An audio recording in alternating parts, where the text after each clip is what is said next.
Assalamualaikum warahmatullahi wabarakatuh. Selamat pagi pemirsa Tawakal yang semoga selalu dalam lindungan Allah Subhanahu wa taala.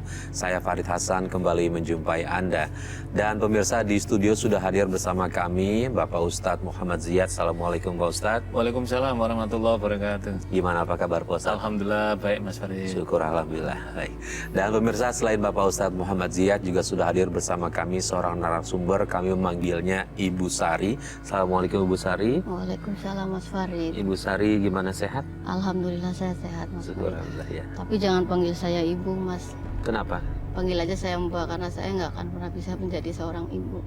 Loh, tunggu sebentar. Sampai kapanpun saya nggak akan pernah bisa jadi seorang ibu. Kenapa? Boleh diceritain kenapa? Kok bisa ngambil kesimpulan seperti itu? Ya karena saya nggak bisa memiliki anak. Iya. Ya, saya nggak akan pernah bisa hamil karena saya udah karena laki-laki yang jahat dan biadab yang merusak hidup saya, merusak masa depan saya. Maksudnya nggak bisa hamil tuh bagaimana? Dia suami saya sendiri. Nah, nggak bisa hamil tuh gimana? Itu ada karena- masalah sama rahimnya, sama Bukan kandungannya? masalah sama rahimnya. Heeh. Tapi memang karena waktu itu sakit, akhirnya suami saya memutuskan untuk mengangkat rahim saya. Ya Allah, ya Rabbi, yaudah. Gini, Mbak Sari boleh diceritakan nggak gimana awalnya sampai akhirnya suami Mbak Sari memutuskan untuk mengangkat rahim Mbak Sari? Ya, awalnya itu karena saya meminta cerai terus, meminta cerai karena saya udah diselingkuhin, dihianatin sama suami saya nggak terima itu semua dilakukan ke saya gitu. Nah, karena saya memang udah nggak mau jadi punya suami yang pengkhianat seperti itu, saya meminta sama suami saya untuk ceraikan saya. Jangan sampai saya dipertahankan tapi saya disakitin gitu. Saya juga butuh bahagia dan saya juga nggak mau dihianatin seperti itu terus. Oke. Nah, dari sebelum menikah dia punya kelakuan yang kurang lebih ada indikasi menuju ke sana nggak sih? Tidak. Nggak ada. Kami awalnya bahagia. Mhm. Kami pacaran selama 6 bulan pacaran.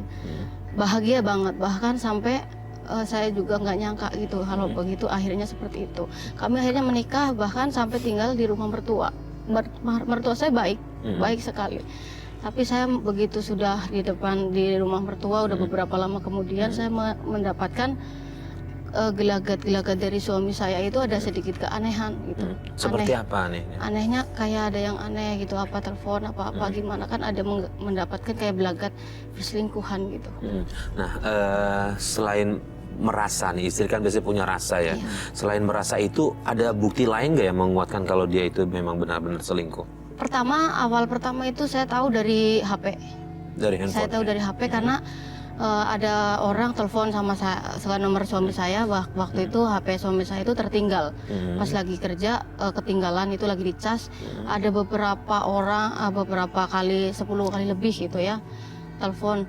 Saya pikir orang biasalah teman-temannya atau mungkin anak buahnya gitu. Makanya saya nggak berani ngangkat. Saya nggak berani ngangkat karena saya nggak pernah mengganggu privasi suami saya. Maka dari itu saya kok penasaran gitu. Ini orang ada keperluan apa? Kok bisa saya lihat sampai 10 kali sampai 10 kali itu saya biarin aja. Tapi begitu saya lihat HP ini ada apa? Ada bunyi SMS masuk. Ternyata di situ ada panggil ayah. Ayah, kok telepon ibu nggak diangkat? SMS ibu nggak dibales? Kenapa ayah abiin begini gitu? Nah akhirnya kan saya penasaran dong Mas. Kenapa ada ini orang kok manggil nama ayah gitu kan? Otomatis kan saya harus tahu dong gitu. Akhirnya dia telepon lagi. Begitu dia telepon lagi, saya angkat. Dia kaget begitu ngangkat. Begitu diangkat itu perempuan, dia juga kaget gitu. Saya juga kaget karena di nomor telepon suami saya itu namanya cowok, bukan cewek. Nah, dia kaget, kenapa ini cewek yang ngangkat lah, ini siapa gitu. Lah, ini siapa itu? Saya pacarnya Mas Surya, itu Surya suami saya. Nah, kok pacarnya gitu? Saya bilang, lah ini siapa yang angkat? Oh, saya adeknya. Akhirnya saya biar lebih tahu lagi siapa dia gitu. Saya ngaku adeknya. Dia bilang, Mas Surya itu nggak punya adek gitu. Kok ini bilang adeknya? Iya, adek anak kakaknya. Adik sepupu gitu. Makanya saya ngusut lagi biar saya lebih tahu sebenarnya siapa dia gitu. Saya tanyain lagi terus dia ngaku perempuan ini memang aku ngasih tahu gitu. Makanya saya bilang saya pengen tahu dong Mbak gitu, kalau misalnya om saya punya pacar, saya biar lebih kenal lagi sama Mbak gitu. Masalahnya saya kan sepupunya, nggak mungkin dong kalau saya nggak pengen tahu pacarnya om saya gitu. Akhirnya saya jebak begitu, dia buka ada kok foto saya di HP-nya Mas Surya juga ada gitu. Dilihat-lihat aja fotonya gitu. Saya belum sempat buka-buka itu. Saya udah nggak kuat, saya matiin HP-nya lagi udah. Nah di situ kemudian Mbak Sari sempat nanya ke suami siapa perempuan Saya itu. sempat nanya ke suami. Itu yang pertama ya. Yang pertama saya nanya, Mas ada yang telepon, itu begitu udah pulang ya, udah pulang kerja.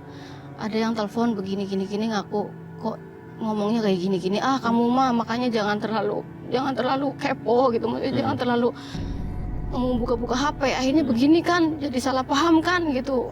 Kamu tuh gimana sih gitu, makanya kan udah bilangin jangan buka-buka HP gitu, jadinya nggak salah paham. Pak Ustadz, dalam rumah tangganya Mbak Sari ini ada ketidakjujuran nih dari seorang suami. Dia bahkan sempat mengganti nama perempuan itu dengan nama cowok biar menyembunyikan apa yang dia lakukan.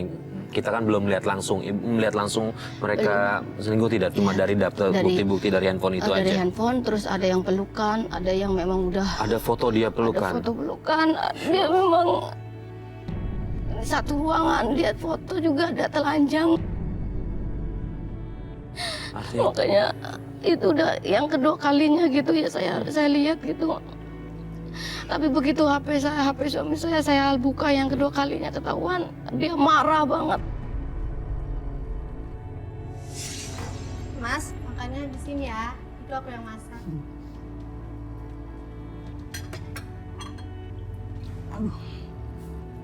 Mulus ya?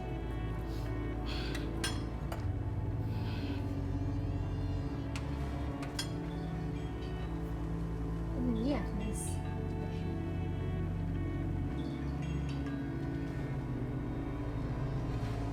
Sayang, ayah, kamu jangan-jangan ini selingkuhan Mas. Tapi kok namanya beda ya? Coba deh aku telepon. Hah? Cewek? Jangan-jangan Mas selingkuh? Tapi nggak mungkin. Mau ngapain? Kamu ngecek HP aku lagi ya? Enggak, jujur kamu masih berhubungan dengan dia kan? Apaan sih? Jujur kamu. Sini apa? Kalau enggak, apa kamu aku banting? Apa sih? Sini HP aku. Sini. Enggak, Mas. Ingat ya, kamu jangan pernah megang HP aku lagi. Gara-gara sikap kamu kayak gini, kita berantem terus. Kamu sebagai istri harus percaya sama aku. Percaya? Bagaimana mungkin aku bisa percaya sama suami yang suka selingkuh macam kamu, Mas? Ah, terserah. Aku tega, Mas. ini masih tinggal di rumah mertua. Saya masih tinggal di rumah Nah, mertua. mertua itu. tahu? Mertua tahu kisahnya kayak gitu, tapi mertua malah justru di posisi saya, dia nggak tega gitu. Nggak tega. Nggak. Oke, Pak Ustadz, ini perhara ini terjadi karena memang ada ketidakjujuran, Pak Ustadz. Iya. Saya mendengar cerita Mbak Sari ini hampir nggak kuat juga. Iya. Nggak kuat dalam makna bisa merasakan bagaimana pilu dan penderitaan seorang wanita ya. Jadi ketika pasangan suami istri ketika sudah menikah itu kan satu tuh, melebur menjadi satu. Karena itulah mengapa Al-Quran, rahasianya mengapa Al-Quran menyebutkan laki-laki itu disebut dengan hunna libasul lakum wa antum libasul lahunna. Perempuan, wanita-wanitamu itu, istrimu itu adalah bagaikan pakaian untukmu dan kamu juga pakaian bagi dia. Kenapa Allah memberikan ilustrasi suami istri itu bagaikan pakaian? Pakaian itu artinya Mas Farid, itu adalah alat untuk menutup. Apa artinya? Rahasia suami ditutup oleh istri, rahasia istri ditutup oleh suami, masing-masing saling menutup kekurangan dan masing-masing menyebur. Artinya apa? Membangun trust, tidak boleh ada yang disebut dengan khianah zaujiyah. Pengkhianatan pasangan suami istri tidak boleh. Istri menjaga kepercayaan suami, suami menjaga kepercayaan istrinya. Jadi kalau tadi diawali memang ponsel ini sering menjadi pemicu. Yang pertama memang suami istri harus husnuzon. Bisa saja mungkin ada suami atau istri misalkan menyebut nama atau misalkan satunya misalkan apa kemudian namanya disingkat menjadi kayak nama laki-laki. Bisa saja mungkin tujuan pertamanya takut nanti istrinya menimbulkan cemburu yang berlebihan atau sebaiknya dari pihak istri. Tetapi kan lama-kelamaan kemudian tadi yang Mbak Sari tadi buktikan kan tidak terjadi. Bisa saja itu alibi kan untuk mengkelabui dan faktanya kan akhirnya terjadi. Jadi saya juga banyak di luar sana mendapatkan konsultasi yang serupa dengan yang dialami oleh Mbak Sari. Tapi inilah saya kira pentingnya masing-masing itu menjaga kepercayaan. Yang kedua harus diingat bahwa ketika orang sudah bersuami istri itu adalah tidak serta-merta menikahi laki-laki pada suami istri, tetapi ini adalah mengambil amanah Allah yang amat sangat berat yang digambarkan oleh Al-Quran sebagai mitsaqon ghalido.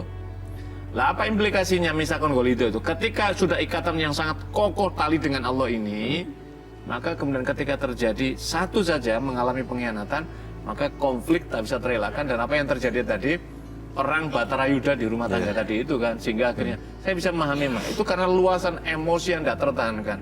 Karena itulah apa yang terjadi, Rasulullah SAW memberikan bimbingan begini, apabila kamu berumah tangga kemudian ada benih-benih percekcokan, apa yang terjadi?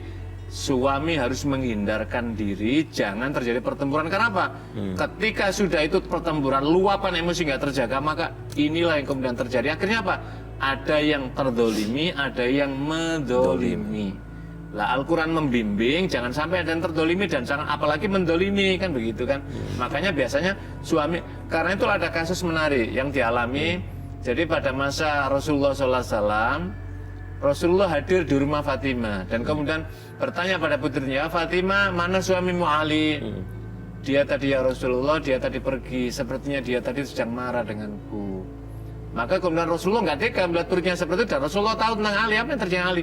Kemudian pergilah, keluar kemudian bertanya pada para sahabat, wahai para sahabat, tahukah kamu di mana Ali? Ya Rasulullah, aku melihat Ali sedang di masjid.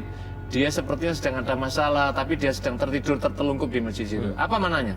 Tentu pertengkaran pada zaman sahabat Ali karamallahu wajhah tentu jauh dari kita, nggak sampai ucapan, nggak sampai, tapi Ali ingin menghindar itu supaya tidak muncul letupan kata-kata yang tidak baik, apalagi dalam bentuk sikap. Lah tadi kan dicontohkan. Lah kenapa terjadi pada Mbak Sari tadi? Ya karena tadi itu suaminya melakukan tadi itu adalah, apalagi ada didapati foto-foto ini adalah sesuatu yang sangat tidak patut, dan ini adalah sudah merupakan perbuatan tercela di hadapan Allah Subhanahu Wa Taala. Yang kedua, Mbak Sarti itu sudah benar, karena ini berada di rumah mertua, menceritakan pada mertuanya itu sudah benar. Maknanya adalah dia supaya dinasihati oleh orang tuanya, itu sudah lengkap. Yang tidak boleh itu adalah menceritakan keluar. Jadi yang boleh diceritakan itu adalah pihak yang menjadi hakaman dari pihak dari suami. Kalau ada kasus dengan Mbak Sari, berarti dia cerita pada keluarga Mbak Sari. Ya, itu bagian dari untuk menghentikan perlakuan zalim. Betul. Ya. Oke, Mbak Sari, setelah pertengkaran hebat itu, lalu bagaimana nih kehidupan berumah tangganya sehari-hari? Kehidupan rumah tangga kami jadi nggak ini. Saya sendiri juga nggak tenang. Saya merasa nggak tenang, merasa nggak damai dalam pikiran saya, juga udah nggak ada ketenangan. Makanya saya memutuskan dari rumah mertua ini saya mau pulang dulu ke rumah mama, biar saya lebih tenang lagi gitu. Jadi saya pengen menenangkan diri sebelum semua ini beres, saya ambil keputusan gitu. Saya harus menenangkan diri dulu gitu. Saya pulang ke rumah mama. Mama nanya apa? Mama tahu. Begitu mama tahu, saya cerita kenapa, ada apa gitu, mama tahu gitu. Mama tahu bahwa saya tuh ada masalah begini ma gitu. Tapi begitu saya lagi di rumah mama, selingkuhannya malah datang ke rumah mama.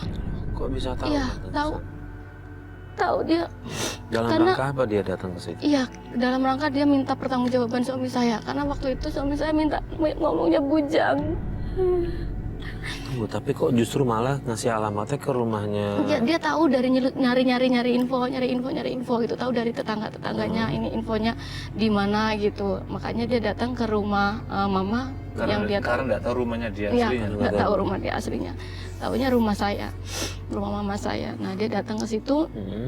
Ada suami saya juga, ada saya juga di situ. Semua satu keluarga kumpul, dia datang ke situ.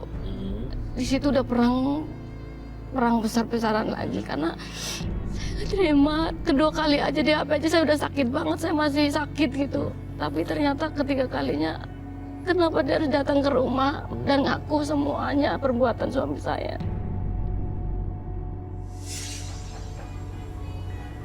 Ya. Siapa ya? Iya? Mau cari siapa? Ibu Nusari kan? Iya betul, saya ibunya Sari. Temannya Sari. Ayo, silakan. Duduk dulu ya. Silakan. Iya. Ada apa? Cari Sari? Tolong saya, Bu. Iya. Tolong minta Mas Surya tanggung jawab sama saya, Bu. Apa? Tanggung jawab apa? Ibu nggak ngerti nih. Tolong kamu jelaskan, ada apa? Surya harus tanggung jawab apa? Coba jelasin. Saya sama Mas Surya saling mencintai, Bu. Kami sudah sering berhubungan Terus? dan Mas Surya sering melindungi saya, Bu. Apa? Dan sekarang saya mau minta pertanggungjawaban Mas Surya, Bu. Ini nggak mungkin nih. Ini nggak mungkin nih. Minta pertanggung jawab. Kamu tiba-tiba datang ke sini. Ini nggak mungkin nih, nggak mungkin. Kamu bohong kan? Kamu pasti bohong. Kamu tahu kan? Surya itu sudah punya istri. Istrinya itu anak saya. Kamu pasti perempuan nggak bener nih. Kamu keluar ya. Kamu keluar dari rumah saya. Kamu pergi. Saya nggak bohong, Bu. Tolongin saya, Bu. Udah, kamu pergi kan? Ya, nggak bener nih perempuan nih. Nggak bener banget. Pergi kamu. Iya, waalaikumsalam. Ada apa? Ribut-ribut di rumah? Ini nih Sari nih. Perempuan ini datang ke rumah kita, nak. Tiba-tiba dia minta pertanggungjawaban sama suami si Surya. Coba deh, Surya jelaskan ada apa ini? Jelaskan sama ibu sama istri kamu. Ada apa? Kamu bilang sama semua orang, kita ada hubungan, Mas. Kamu kan akan nikahin aku, Mas. Apa-apaan ini? Kenapa, Mas? Apa? Astaga. Kamu selingkuh sama Mas Surya? Astaga, kamu selingkuh sama dia. Jawab. Bener kamu selingkuh sama dia? Surya. Jelasin Surya. Kamu berani-berani datang ke sini, dasar kamu nggak tahu diri ya? Minta pertanggungjawaban sama suami orang. Jahat Kita kamu. nikah, Mas. Apaan kamu? Kamu ngapain lagi sini? Sari. Sari. Jahat kalian berdua. Ampun. Surya. Surya. Apa-apaan? Sari, Sari, aku bakal jelasin, Sari. Oke, setelah semua ini terbuka, terus kemudian suami jujur, lalu bagaimana dengan suami ini? Dia tetap nggak mau diceraikan, saya tetap mau menceraikan. Saya udah nggak mau hidup dengan dia. Saya udah nggak mau mempertahankan rumah tangga ini. Saya tetap harus cerai dan saya harus cerai. Saya menuntut terus cerai. Tapi suami nggak pernah mau menceraikan saya. Akhirnya saya yang proses cerai sendiri. Tapi sebelum saya proses cerai, saya udah jatuh sakit duluan.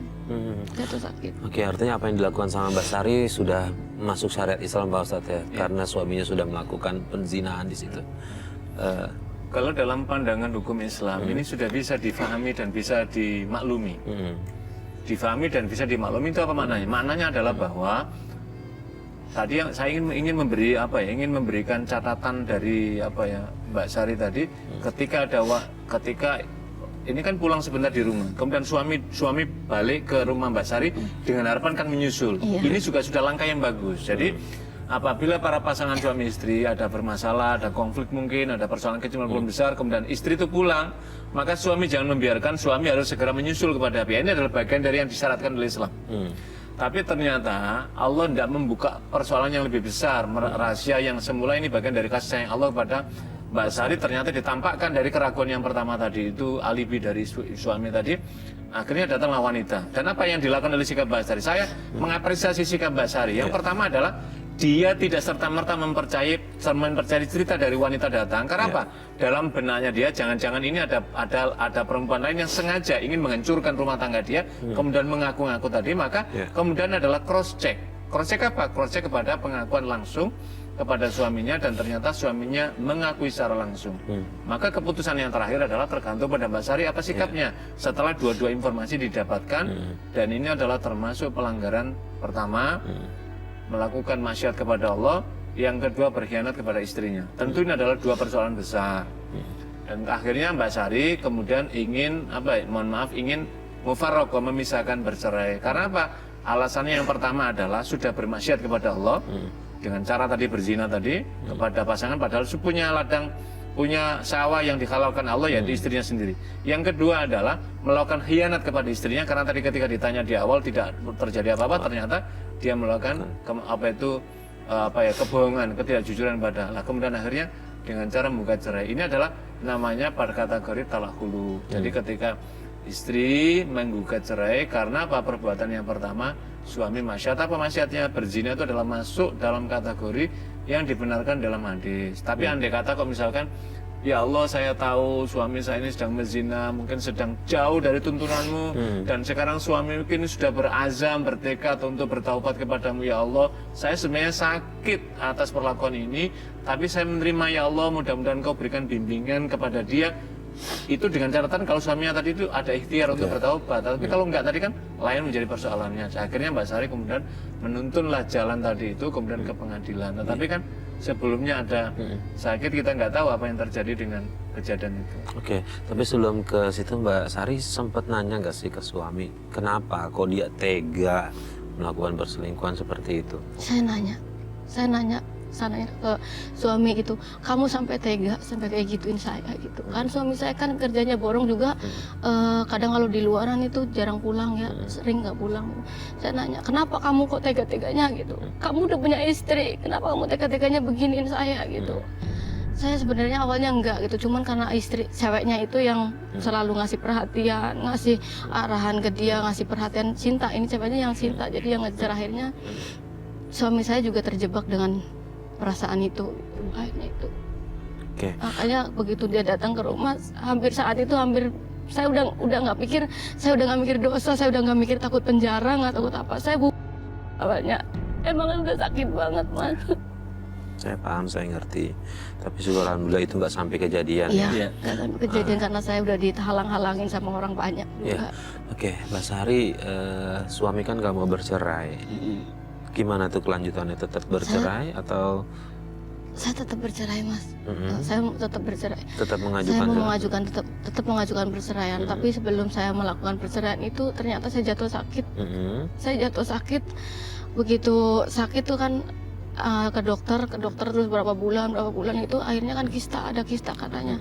Nah, beberapa bulan kemudian saya itu sempat nggak sadar diri, saya dirawat di rumah sakit. Akhirnya saya dioperasi.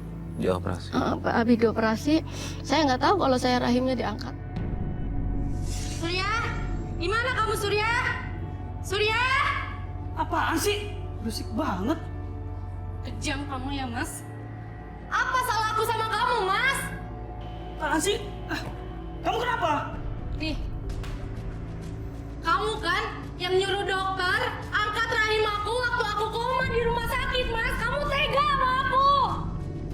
Tega kamu, Mas. Apa salah aku, Mas? Kenapa kamu ngelakuin itu?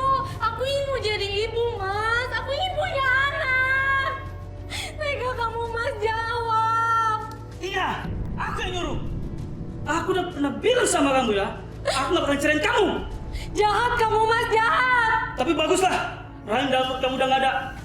Jadi gak bisa bahagia dengan laki-laki lain. Jahat. Ini gimana nih Pak Ustadz? Saya nyaris tanpa kata-kata ya, karena menyaksikan inilah salah satu dari karunia benda berharga yang Allah titipkan pada seorang wanita. Dan dari sanalah sesungguhnya Allah nanti akan menghadirkan keturunan di muka bumi. Tidak ada pengaruh itu.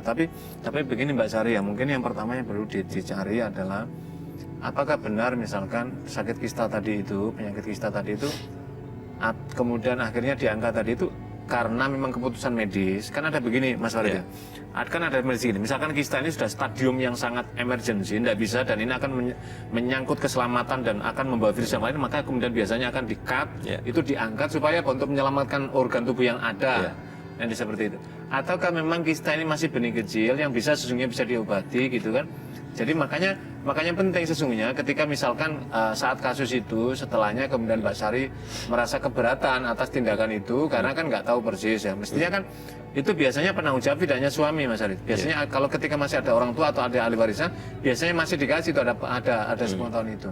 Kenapa ada tanda tangan suami? Itu ada konsekuensi begini dihukum karena saya pernah mengalami ketika dimintai tanda tangan yang berkaitan dengan anak saya mau di rumah sakit, Pak tanda tangan Pak nanti ada gini. Apa implikasinya? Jadi nanti kalau ada apa-apa, misalkan ada gugatan, saya sudah sepengetahuan Bapak gitu. Jadi Bapak tidak bisa menggugat karena ada hukum bahwa Bapak yang bertanggung jawab apapun yang terjadi.